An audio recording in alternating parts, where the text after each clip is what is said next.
Kaf, thank you very much, because you have publicly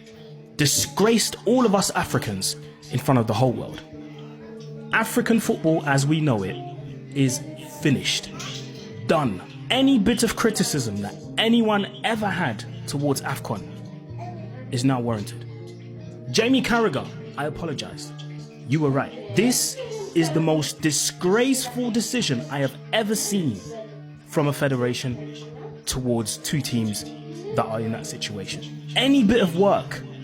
that myself, other content creators of African descent, journalists of African descent, presenters of African descent, players themselves, the managers, everybody, any bit of work that we tried to do in the past years, trying to convince people who thought AFCON was a joke. No, watch the tournament. There's talent in there. There's skill in there. Players have made a name for themselves in that tournament, have gone on to play for wonderful clubs and have gone on to have wonderful careers. All of that work down the drain. Any piece of validation that we tried to get from outsiders, gone. This is the greed that people talk about sometimes. And you know what it is with greedy people? They don't realize how much it affects people around them. Because you know what? For the next decade,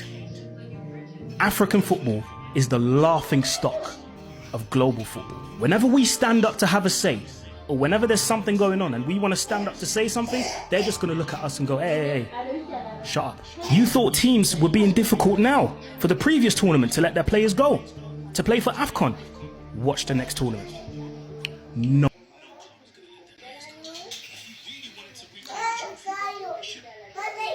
እንግዲህ የሰማችሁት ነው ቤተሰብ በጣም ሁላችንም በደንብ አርጎ በጣም ያስጠላን ውሳኔ ነው የተወሰነው እንግዲህ በባለፈው አፍኮንን ታስታውሳላችሁ ሞሮኮ አዘጋጅተው በዛ የፍጻሜ ጨዋታ ላይ እንግዲህ ዳኛው ያንን ጨዋታ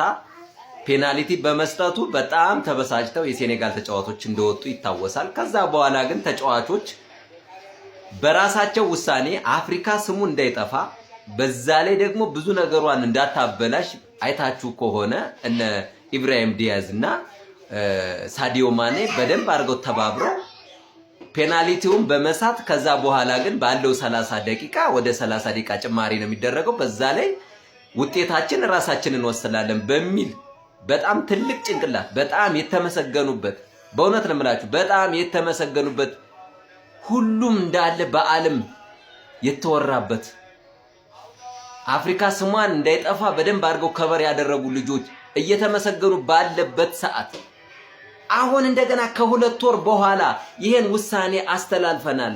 ይሄ ጨዋታማ ጥለውት ወጥተዋል በጥለውት በመውጣታቸው 3 ፖይንት 3 ሉዝ ተደርጎ 3 ፖይንት እና 3 ፖይንት አድርገው ሰጣው ሞሮኮ አሸናፊ ነው የሚል ነገር ምን አይነት አፍሪካ ነው ያለው ጎሉ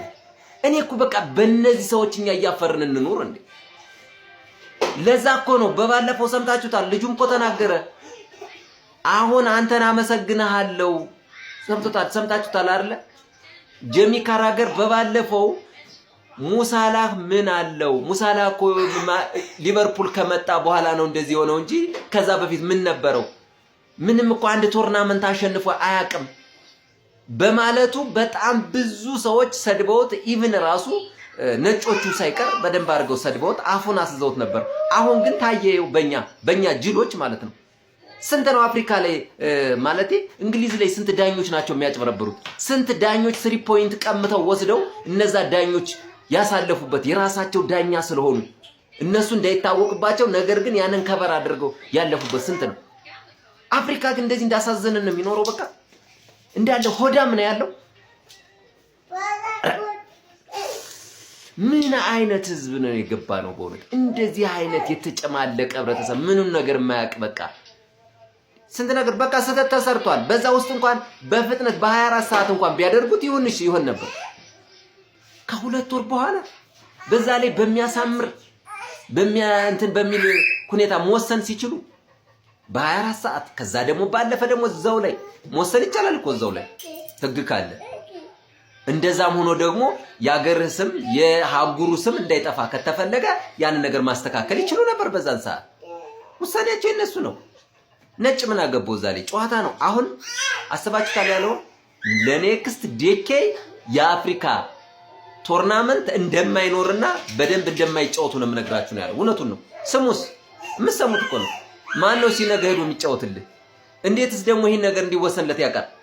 በባለፈው እኮ ያየነው እኮ ነው ናይጄሪያ ያደረገችውን እኮ አይተናል ከኮንጎ ጋር ምናምን እንዴት እንዳደረገች አዎ ይሄ ነገር እንደዚህ አይነት አፍሪካን የሚያስጠላ የአፍሪካን ጨዋታ በደንብ እንደዚህ እንዳይጎላ የሚያደርጉት እንደዚህ አይነት ሆዳም ሰዎች ናቸው በቃ የሚያስበሉ